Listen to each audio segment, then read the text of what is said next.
Ryzen 3, যেটা হচ্ছে AMD এর বাজেট লেভেলের প্রসেসর, মানে যাদের দরকার একটা daily use plus light gaming পিসি, তাদের জন্য পারফেক্ট এন্ট্রি পয়েন্ট।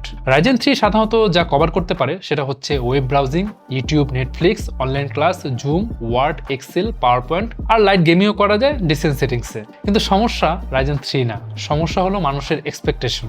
অনেকেই সবচেয়ে বাজেট সিপিইউ কিনে তারপর বলে, আরে এটা দিয়ে 4K ভিডিও এডিটিং করলে ল্যাগ করে কেন, সাইবারপাঙ্ক আলট্রাতে FPS কম কেন।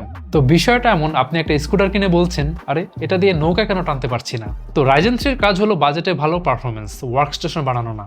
ওকে, তারপর রাইজেন 5, এটাকে বলা হয় সুইট স্পট। রাইজেন 5 হচ্ছে AMD লাইনআপের গোল্ডেন জোন। এখানে পারফরমেন্স আর প্রাইস সবচেয়ে সুন্দরভাবে মিলে যায়। বেশিরভাগ মডেল আমরা পেয়ে থাকি 6 কোর 12 থ্রেডস এর ফর্মে। তো রাইজেন 5 দিয়ে আপনি যা করতে পারবেন 1080p 1440p গেমিং ভালোভাবেই করতে পারবেন, basic streaming, video editing entry level থেকে মিড লেভেল, একসাথে ডিসকর্ড, ব্রাউজার প্লাস গেম সব চালালেও খুব একটা ঝামেলা হবে না। সোজা কথা, মিড রেঞ্জের ইউজারদের জন্য রাইজেন 5ই যথেষ্ট।